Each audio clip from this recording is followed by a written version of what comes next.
Happy Friday. Yes, the weekend is here, and this is another episode of Mic'd Up here on Pittsburgh Sports Live and all throughout the Pittsburgh Sports Now family of networks. This show is going to touch on several of our sites here throughout our family of networks. Of course, we are going to preview another weekend of football. That will include the Steelers, their home opener. I'll be there in attendance. I'll be there in the press box covering the game with our Alan Saunders. Over there at Steelers Now, Steelers hosting the Raiders, a better team than many would have thought, coming off a big win. Steelers coming off a big win too.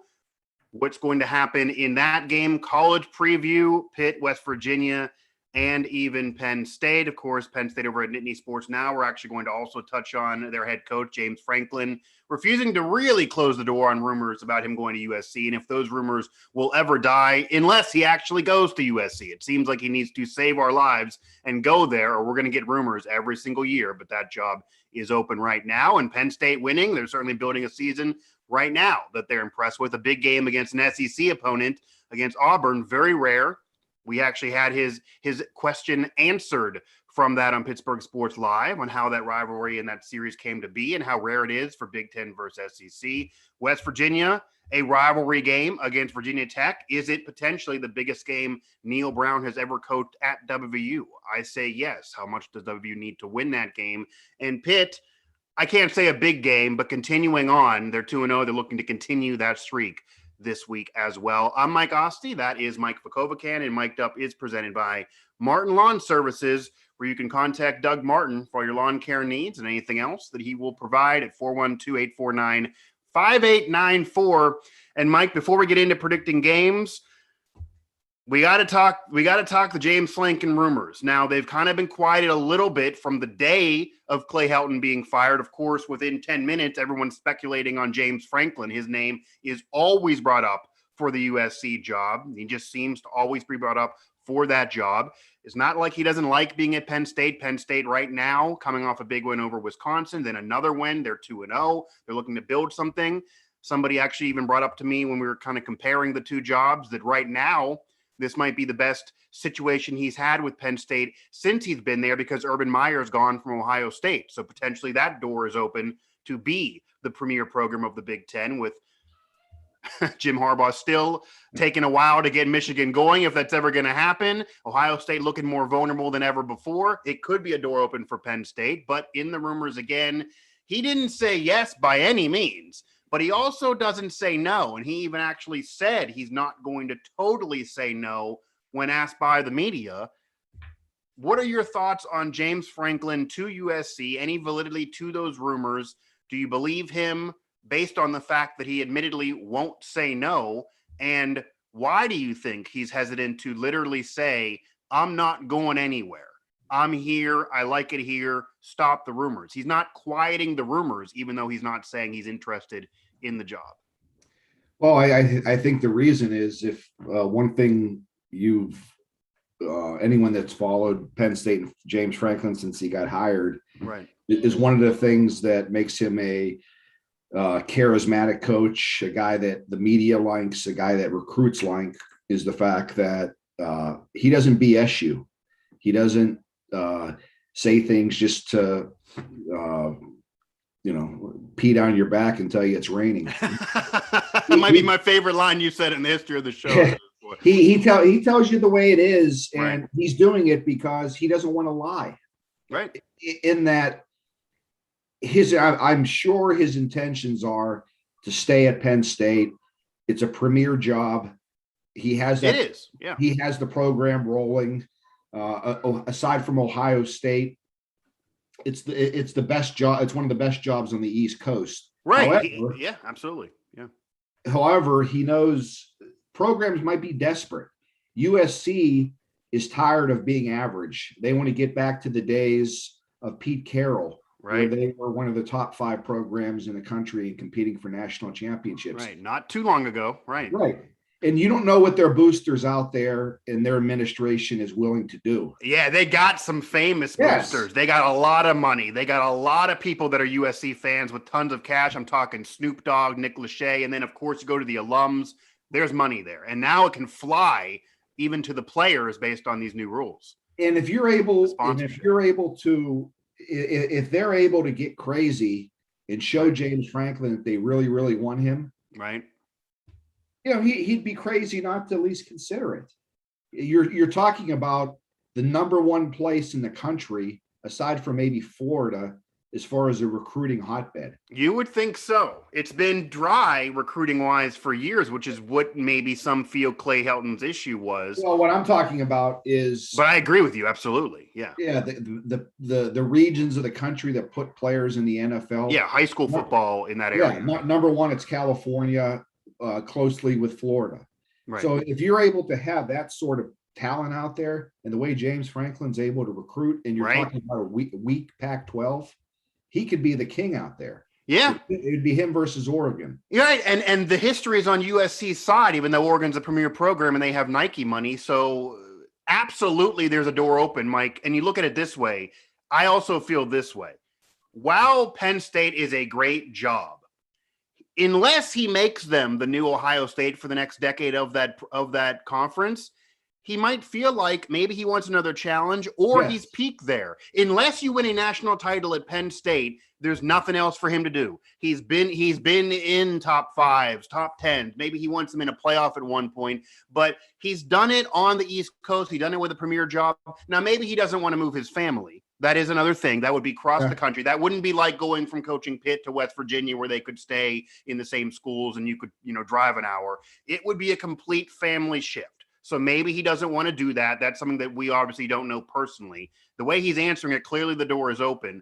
But if I'm him, unless Penn State gets in the playoff this year and I really feel like they can be the premier program of the conference, I would absolutely consider it, if not do it, because at USC, you're going to get a benefit of the doubt that even Oregon doesn't get. Going into this year, people had in their preseason playoff predictions USC in that top four. That team's not good enough to be a top four team. You look at how they're playing, they're not going to get there. Why? Because of the brand, and people want them there. If they're even close, the committee will slide them in.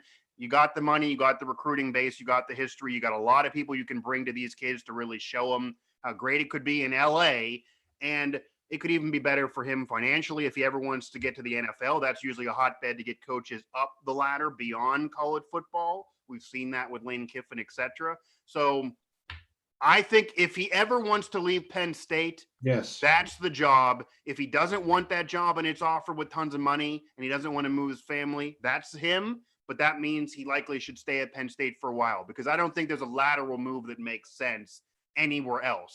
It doesn't make sense for him to go anywhere else outside of going from Penn State to USC. Do you think, though, that if he would go to USC because of his recruiting ability, the only negative in that regard is he's never recruited California, he's never recruited the West Coast? Is that a big deal as someone who studies recruiting, that it could be different for him there? Would he be the right fit at USC? It's a flashy program. They want to go back to glory. They're not going to wait around for a while. They fire coaches every 2 or 3 years, but he is a recruiting phenom, and that's maybe what they need.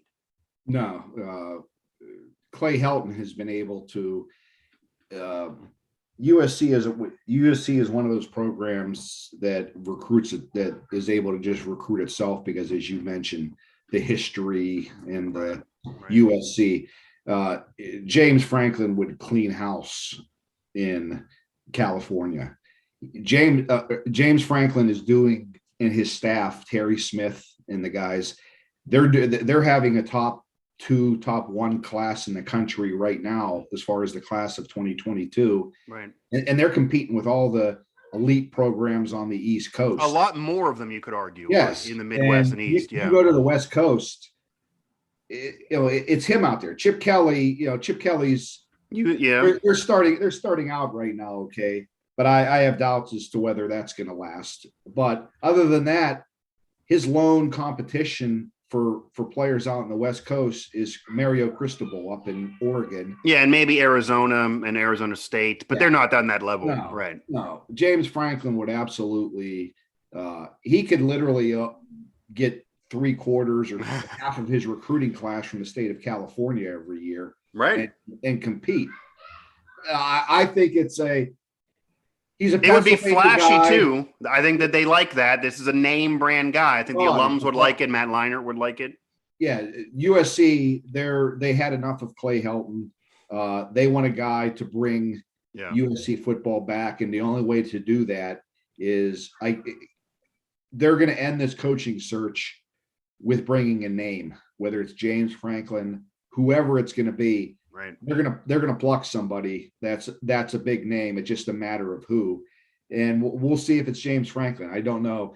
As far as his, he's from Pennsylvania, and I agree with you 100% what you said about maybe he's gotten Penn State to where it could be as far as their recruiting. They're a top 10 team virtually every year with him in there. The only thing is maybe the competitor in him, says screw Ohio State. We can be better than them. Especially with Urban gone, maybe the door is open. You don't know. Maybe.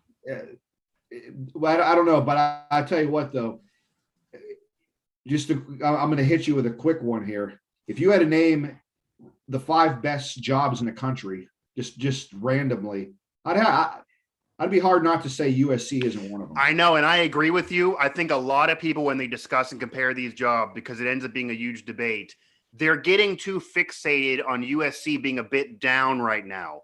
They are the elite brand in a major conference. There's tons of money there. There's a great recruiting base. There's history. It's not that long ago. You could easily, in a blink of an eye, they could all of a sudden turn it back around. And if they really get going, they're going to get benefit of the doubts. They are one of the premier programs in the entire country. You're talking Oklahoma, Texas, Ohio State.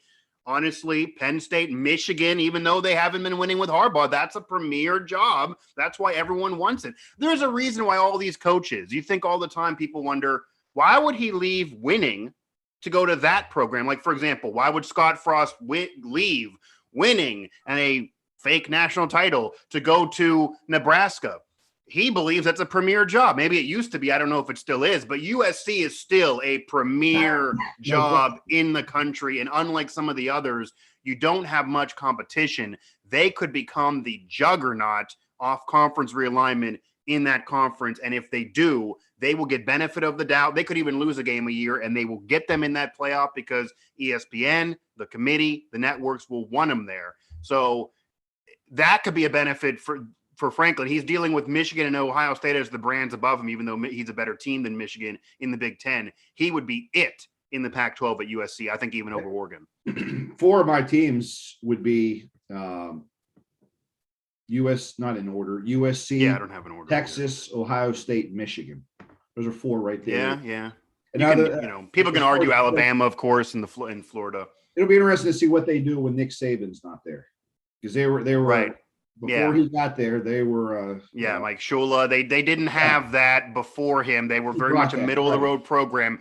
And now in the mid 90s they were not, but we're looking at mid 90s to prior to Saban, it was nothing to be excited about. Yeah, they were worse than Pitt. It was like Nebraska right now. Right. So we'll see if they can get, now maybe Nick Saban has made it so attractive they can get that flashy hire. But if you look at USC after Pete Carroll, they had talent there. But that it takes the right guy to click the buttons as a recruiter and personality. That's the one thing Franklin would have to do more so at USC than Penn State. He'd be perfect in California. I think he would work out with how he is in press conferences, but you would need a coach that if it's not him to be able to bring some cachet. They don't want Matt Leinert's even said this. Clay Helton's a nice guy, a good coach in some respects, but a little bit of a boring, wet potato. He's a little vanilla. They want someone that can sit there in a pregame with Snoop Dogg and can bring some flavor as well as win and recruit. And funny enough, Pete Carroll was the freaking perfect guy, but he had to get out of there and win a Super Bowl with the Seahawks, of course. We're going to transition to preview now some college games, of course, Pitt, West Virginia, and Penn State. I'm assuming you have Pitt continuing to win and keep on going here. Anything that could trip them up at all? Yeah. USC, Western Michigan. I think they're one of the better teams in the MAC this year. Right. But it might stay. It'll be closer than last week. But the line, I'm surprised the line is only 15. That seems a little. Maybe that speaks to Western Michigan being. I would say Michigan being okay. Right. But maybe they'll start out a little slow, but I would expect Pitt to cover by 15. Yeah. And then West Virginia, biggest game under Neil Brown for me. This is the Neil Brown built the program up. They had the hiccup against Maryland. Some now are questioning what that climb really is, if it's going to be better than last year, since last year was a bowl win. For me, it's the biggest win he's had at West Virginia. He's yet to have a big win. This is a ranked Virginia Tech team off a win against North Carolina to open up their year. Any chance West Virginia does it? They got question marks at Daggy. He got to be more careful with the football. Can't make mistakes. They got to get Letty Brown going. The defense was good last week, but it's LIU. So I think the key is going to be the run game, both offensively and defensively. I think West Virginia's defensive line, their run defense, they're going to have to stop Virginia Tech. They're going to be a run heavy team. They wish they had Darius Stills for this game. Yeah, they're going to be run heavy. West Virginia, I would expect them to try to take a little bit of pressure off Daggy and try to control the game that way. I don't expect a lot of, despite, a normal Big 12 game, although it's not a Big 12 game. Right. I don't expect a lot of points to be in this game. No. I don't expect it to be a high scoring game. I think the winner has 20, 23 at the most. Yeah, I think is West Virginia, I believe, is still a 3-point favorite. I think the emotion of home, I think that's going to be big. I think that's going to play a big part to a lot of these games. It is at home. Yeah. Yeah. I'm going to go with West Virginia 28-20. Okay. And it's the game of the weekend for us, of course, West Virginia hosting Virginia Tech. And that's big to renew that rivalry in Morgantown. Almost surprising that Virginia Tech would not try to get that first one at home. I don't know what they think of themselves, if they're above or not as a program, but West Virginia gets to host the Hokies. Virginia Tech's going to try to ground and pound. They're going to try to sprinkle different things in. Their defense is tough to deal with. Jared Daggy got to keep the mistakes down. And as you mentioned with the running game, Letty Brown, 31 carries in 2 games. He is a premier back that not only in college football, and forget West Virginia, if he wants the NFL, he's going to start having to get some yards here and be showcased. It's rough to do it when you're trailing. That's why he didn't get to do it against Maryland. They had to throw. That's obviously not the recipe with Daggy. It's prone to more mistakes. And then against LIU, it just didn't happen as well with the way that game was going. Why kill him there? They were so dominating. They got to get him going more early in the game. This is also maybe a game that you might sprinkle in Garrett Green some. He's obviously not going to start with his inexperience, but maybe you start adding some run plays with him as well. I'm less optimistic, though. Funny enough, the alum's going to go the other way. I think Virginia Tech's going to win this game. I think they're going to continue their season. They're rebuilding and climbing a little bit better than West Virginia. I said this in other shows. I said this actually to a Virginia Tech student when I appeared on his little podcast to help him. I think it's 23-16, maybe Virginia Tech. So I do think they're going to get the victory. Maybe the score will be different.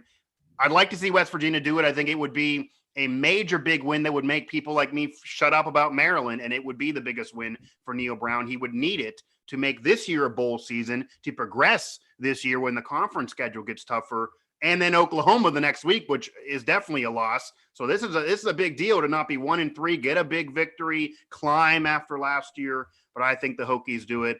And then Penn State, Auburn, just quickly. Do you have Penn State winning that? It's a rare Big Ten, SEC. Yeah, the emotion again. Penn State's pass defense is going to have to watch. Bo Nix is playing pretty well for Auburn, although they've played 2 garbage teams to start the season. And Franklin said that. He literally said in his weekly press conference that we have on PSL, I can't really get anything from studying the film based on Auburn's schedule. They have that advantage over us. They've played awful teams, so it's hard to gauge. But he's a senior quarterback. He's done it before. The only thing he hasn't seen is the whiteout, and that's going to be a special scene up there. I think Dotson and Clifford are going to, for Penn State, are going to have hook up a couple times. Okay. And I like Penn State 24-17. Okay. That's a premier game of the night, of course, as well. We don't know about Auburn, but I think Penn State will win that game as well. The concern, again, is Clifford. I don't know if I think he could derail the team. I don't know if he's good enough for how good that team is. But like Daggy, if he cuts down on the mistakes, plays careful football, they should be able to win. They look to be the better team after that Wisconsin win. But Franklin did mention it, that Auburn has a lot better film to study against them, to scheme against them, than they do Auburn. So Auburn's going to potentially come into the game more prepared than Penn State, even though Penn State is home. That is something to be concerned about. because right now they're studying that film. And then as we close up the show here, of course, on Mic'd Up, Steelers open the season at home, their home opener against the Raiders. They're looking to go to 2-0, and usually when you're 2-0, you are inching closer to a playoff season based on NFL history. They're, you would think, a better team than the Vegas Raiders, but we saw Vegas get a big win over Baltimore, a thriller in Monday Night Football. Derek Carr still makes some mistakes, made some in that game. They do have a lot of weapons, though. We've touched on this, too. They have a lot of burners. They have a lot of talent. They're going to try to go deep and really test the Steelers' secondary. Ben probably will have to be better to start the game. He did start off sluggish against the Bills. He can't make mistakes again, and the Steelers are going to need to establish the run a little bit more. Do you think the Steelers do it, continue on, go to 2-0, and get the home victory? No. I'm going to go with the Raiders in this one. Okay. The only thing that causes me a little bit of hesitation is the Raiders' lines are both banged up a lot.